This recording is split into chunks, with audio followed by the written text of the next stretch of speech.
शहर, कानून, संस्कृति, ये वो चीजें हैं जो आज हम सामान्य मानते हैं।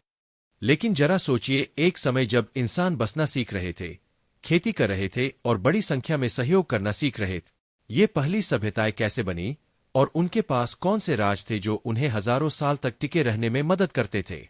आज हम दुनिया की सबसे प्राचीन सभ्यताओं के रहस्यों को सुलझाएंगे, जिनमें से कुछ के बारे में आपने शायद कभी सुना भी नहीं होगा।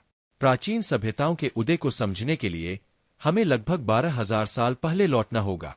अधिकांश मानव इतिहास में हमारे पूर्वज शिकारी और संग्रहकर्ता के रूप में जीवन यापन करते थे, छोटे छोटे समूह जो जानवरों का शिकार करके और मौसम के अनुसार चलते रहते थे। लेकिन फिर कुछ बदला। लगभग 10,000 ईसा पूर्व नवपाषाण क्रांति शुरू हुई। लोगों ने खेती खोजी और यह एक बड़ा बदलाव था। भोजन के लिए लगातार शिकार करने के बजाय इंसान खेती करने लगे, एक जगह स्थिर होकर अपनी फसलें उगाने लगे।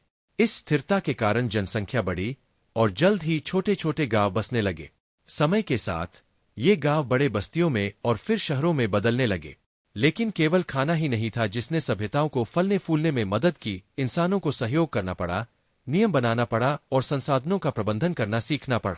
इस प्रकार पहली महान सभ्यताओं का जन्म हुआ। अब जब हम पहली सभ्यता की बात करते हैं तो हम मेसोपोटामिया को नजरअंदाज नहीं कर सकते, जो आज के इराक में स्थित है। मेसोपोटामिया को अक्सर सभ्यता की जननी कहा जाता है क्योंकि यह कुछ सबसे पुराने ज्ञात शहरों जैसे उर और उरुक का घर था। लेकिन सभ्यता यहां क्यों शुरू हुई? इसका उत्तर दो नदियों के बीच है, टिग्रिस और यूफ्रेटे। ये नदियां उपजाऊ मिट्टी प्रदान करती थीं, जिससे खेती आसान हो गई। लेकिन मेसोपोटामिया केवल खेती तक सीमित नहीं था। यह वह जगह है जहां इंसानों ने सबसे पहले अपनी विचारधाराएं लिखनी शुरू की। मेसोपोटामियों ने दुनिया की सबसे पुरानी लेखन प्रणालियों में से एक क्यूनिफॉर्म विकसित की, जिसने उन्हें व्यापार से लेकर साहित्य और कानून तक सब कुछ दर्ज करने की अनुमति दी। यह आविष्कार क्रांतिकारी था। इसने मनुष्यों को ज्ञान को एक पीढ़ी से दूसरी पीढ़ी तक पहुंचाने में सक्षम बनाए। वास्तव में सबसे पुराने साहित्यिक कार्यों में से एक गिलगमेश का महाकाव्य मेसोपोटामिया से ही आता है। और सिर्फ लिखाई ही नहीं, मेसोपोटामिया ने हमें सबसे पुराने ज्ञात कानूनी कोडों में से एक हम्मुराबी की संहिता भी दी। लगभग 1750 ईसा पूर्व में लिखे गए इस कानून के सेट ने न्याय को स्पष्ट शब्दों में परिभाषित किया और व्यापार से लेकर विवाह तक के नियम स्थापित की। लेकिन यहाँ एक पेच था, उनकी सभ्यता को बाढ़, आक्रमण और शहरों के बीच संघर्ष जैसी बड़ी चुनौतियों का सामना करना पड़ा। आइए पश्चिम की ओर बढ़ते हैं, उस जगह की ओर जो प्राचीन इतिहास के साथ सबसे ज्यादा जुड़ी हुई है, मिस्र। लेकिन क्या आप जानते हैं कि मिस्र की सभ्यता का उदय लगभग पूरी तरह से एक चीज पर निर्भर था, नील नदी। जबकि बाकी मिस्र अधिकतर रेगिस्तान है, नील नदी ने उपजाऊ मिट्टी प्रदान की जो खेती के लिए आदर्श थी। यहाँ खास बात यह है, हर साल नील नदी बाढ़ लाती थी और भूमि पर ताजे पोषक तत्व जमा हो जाते थे।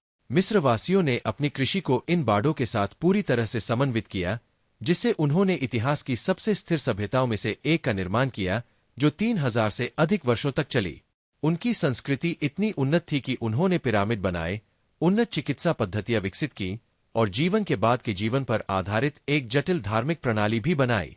लेकिन मिस्र की महानता केवल उनके स्मारकों में नहीं थी। मिस्रियों ने एक बहुत ही केंद्रीकृत सरकार विकसित की, जिसमें फिरौन शीर्ष पर था। फिरौन को केवल एक शासक के रूप में नहीं, बल्कि पृथ्वी पर एक देवता के रूप में देखा जाता था। इस दिव्य राजशाही ने मिस्र को हजारों वर्षों तक एकता और स्थिरता प्रदान की, जिससे मिस्र को वह स्थिरता मिली जो कई अन्य प्राचीन सभ्यताओं को नहीं मिली। और विज्ञान और कला में उनके योगदान को मत भूलिए। मिस्रियों ने गणित, ज्यामिति और यहाँ तक कि शल्य चिकित्सा के प्रारंभिक रूपों को विकसित किया, जो न केवल उनके युग को बल्कि भविष्य की सभ्यताओं को भी प्रभावित करते हैं। अब चलिए पूर्व की ओर चलते हैं, सिंधु घाटी की ओर।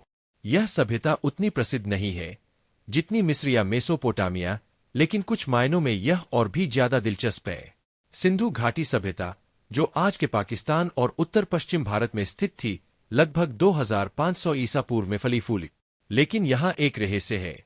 अन्य प्राचीन सभ्यताओं के विपरीत सिंधु घाटी के शहर जैसे हड़प्पा और मोहनजोदड़ो में अत्यधिक उन्नत शहरी योजना थी। हम बात कर रहे हैं व्यवस्थित सड़कों, जल निकासी प्रणालियों और यहाँ तक कि सार्वजनिक स्नान जैसी संरचनाओं की। यहाँ एक और भी रहस्यमयी बात है। अपनी उन्नत संस्कृति के बावजूद हम आज भी उनकी लिखावट को नहीं पढ़ सकते। हजारों शिलालेख मिले हैं, लेकिन उनकी भाषा अब तक नहीं समझी गई है। वे क्या लिख रहे थे? व्यापार के रिकॉर्ड, कानून, कहानियां, हम नहीं जानते।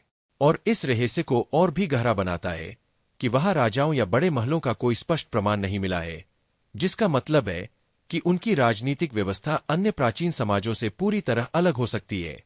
सिंधु घाटी सभ्यता का एक सबसे दिलचस्प पहलू यह है कि उनके शहर कितने उन्नत थे।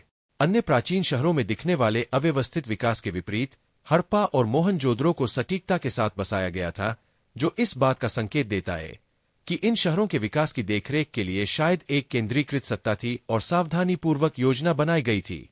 अंत में हम चलते हैं प्राचीन चीन की ओर। लगभग 2000 ईसा पूर्व में शांग और झोउ वंशों जैसे पहले चीनी वंश पीली नदी के किनारे बन रहे थे। चीन की प्रारंभिक सभ्यता में अनुष्ठान और पूर्वजों की पूजा का विकास हुआ, जिसने चीन के अद्वितीय सामाजिक और धार्मिक ढांचे को आकार दिया। शांग वंश अपने कांस्य कार्य और चीनी लेखन प्रणाली के विकास के लिए प्रसिद्ध है, जो आज भी चीनी पात्रों के रूप में विकसित हुई है।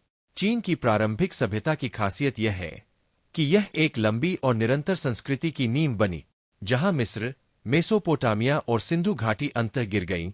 चीन की सभ्यता विकसित होती रही और इन शुरुआती उपलब्धियों पर आधारित रही। लेकिन यहां दिलचस्प बात यह है, जबकि इन सभ्यताओं ने उस दुनिया की नींव रखी जिसमें हम रहते हैं, वे अब भी ऐसे रहस्य समेटे हुए हैं जिन्हें हम पूरी तरह से नहीं समझ पाए हैं। चाहे वह सिंधु घाटी की अनसुलझी भाषा हो या मेसोपोटामिया के शहरों का पतन, अभी भी बहुत कुछ ऐसा है जिसे जानना बाकी है।